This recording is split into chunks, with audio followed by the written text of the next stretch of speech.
जैसे ही जलपरी ने अपनी जादुई पूंछ से पानी की बूंदें रानू के घोंसले पर छिड़की, वहाँ एक चमत्कार हुआ। जहाँ रानू का छोटा सा घोंसला था, वहाँ एक विशाल फूली हुई सुनहरी खस्ता कचौरी का आलीशान घर खड़ा हो गया।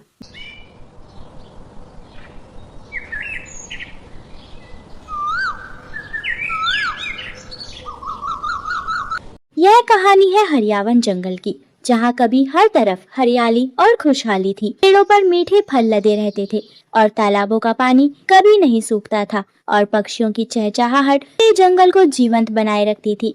लेकिन एक साल ऐसा भयंकर सूखा पड़ा कि पूरा जंगल संकट में आ गया। तालाब सूख गए, फल खत्म हो गए और हर जीव खाने की तलाश में भटकने लगा। जंगल के बीचों बीच एक सूखा बरगद का पेड़ खड़ा था। उसकी शाखाओं पर कई भूखे पक्षी बैठे थे। सबके चेहरों पर चिंता साफ दिखाई दे रही थी। इस सूखे जंगल में कालू कौआ और चालाक भूरी लोमड़ी गहरे दोस्त थे, जो हर वक्त दूसरों की कमियां निकालने और जंगल की बुराई करने में ही लगे रहते थे। एक दिन दोनों एक सूखी नदी के किनारे बैठकर पूरे जंगल को कोस रहे थे।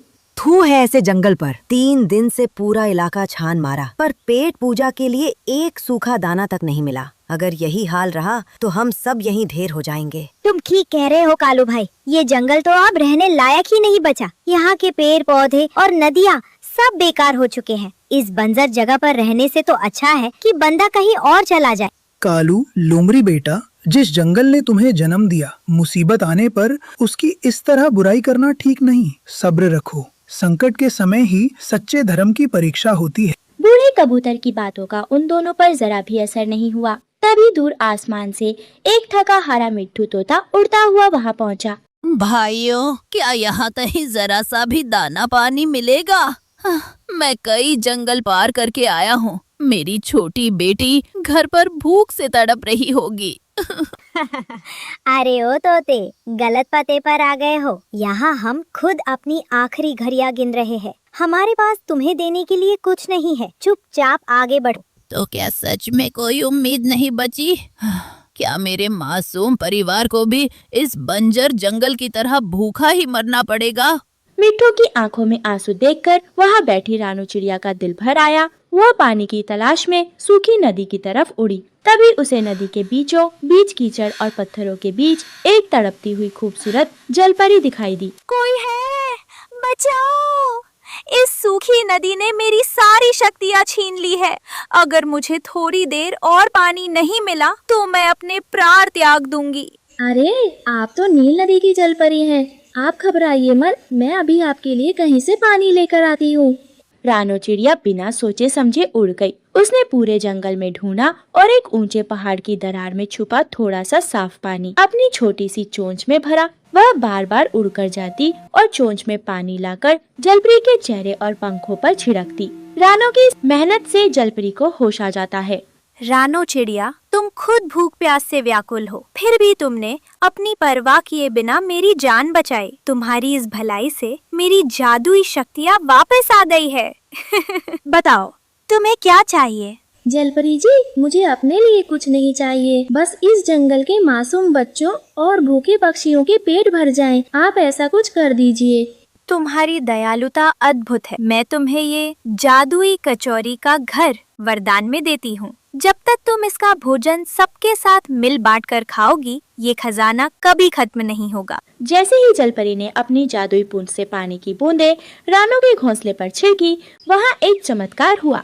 जहाँ रानू का छोटा सा घोंसला था, वहाँ एक विशाल फूली हुई सुनहरी खस्ता कचौरी का आलीशान घर खड़ा हो गया, जिससे गरम गरम भाप और लाजवाब खुशबू निकल रही थी। जलपरी मुस्कुराकर वापस नदी के गहरे पानी के रास्ते अपने लोग चली गई।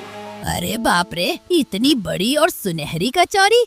इसकी खुशबू तो इतनी बेहतरीन है कि मेरी भूख और भी ज्यादा बढ़ गई। आओ मिट्ठू भाई, संकोच मत करो। इस कचौरी का एक बड़ा सा टुकड़ा तोड़कर अपने परिवार के लिए ले जाओ। जैसे ही मिट्ठू ने एक टुकड़ा तोड़ा, कचौरी का वह हिस्सा जादुई रोशनी के साथ तुरंत दोबारा नया और गर्म बन गया। पूरे जंगल में दावत शुरू हो गई। लेकिन पेड़ के पीछे छिपे कालू और लोमड़ी के मन में फिर से खोट आ गया। देख रहे हो कालू, जो चिड़िया कल तक हमारे सामने कुछ नहीं थी, उस जलपरी के इनाम की वजह से आज वो पूरे जंगल की रानी बन बैठी है।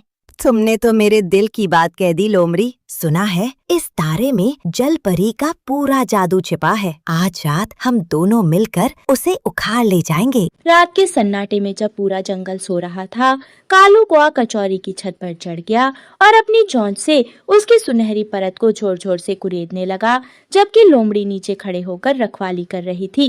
तभी मिट्ठू तोता जाग गया। रुक जाओ कालू, रुक जाओ लोमड़ी, ये तुम क्या अनर्थ कर रहे हो? जिसने बुरे वक्त में पूरे जंगल की जान बचाई, तुम उसी का घर उजाड़ रहे हो।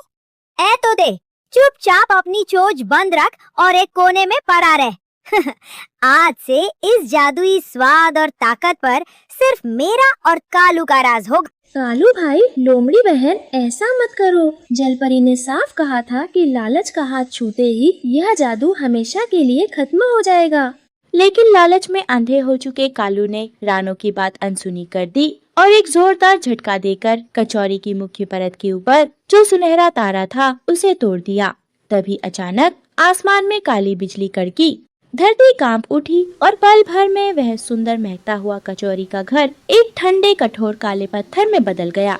भागो कालू भाई भागो! ये क्या हो गया? इसकी खुशबू और गर्माहट तो गायब हो गई। ये तो एक भयानक जहरीला पत्थर बन गया। नहीं नहीं, ये नहीं हो सकता। जादू कहाँ गायब हो गया? हमसे ये क्या गड़बड़ हो गई? सुबह होते ही पूरा जंगल वहाँ इकट्ठा हो गया और सब भूखे पक्षी पत्थर बने कचौरी घर को देखकर रोने लगे। तभी बूढ़े कबूतर ने गुस्से में दोनों दोस्तों की तरफ देखा।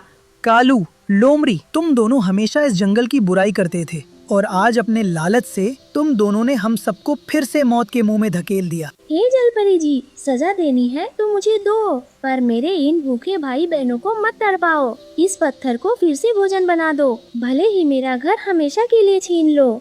जलपरी जी, रानो बिल्कुल बेकसूर है। इसने अपनी जान पर खेलकर आपकी रक्षा की थी। इसके इस महान त्याग के खातिर हम सबको माफ कर दीजिए। तभी नदी का पानी तेजी से ऊपर उठा और लहरों के बीच से जलपरी दोबारा प्रकट हुई। उसकी आंखों में कालू और लोमड़ी के लिए गुस्सा था, पर रानो के लिए ममता थी। रानो, इस कचौरी के घर की असली ताकत मेरा जादू नहीं, बल्कि तुम्हारा निस्वार्थ प्रेम था। तुम्हारे आंसुओं और त्याग ने इस बेजान पत्थर को फिर से पिघला दिया है। जलपरी ने पवित्र पानी की कुछ बूंदें कचौरी वाले पत्थर पर फेंकी। वह काला पत्थर पल भर में फिर से ताजा और महकती हुई सुनहरी कचौरी के आलीशान घर में बदल गया। सभी पक्षी खुशी से झूम उठे।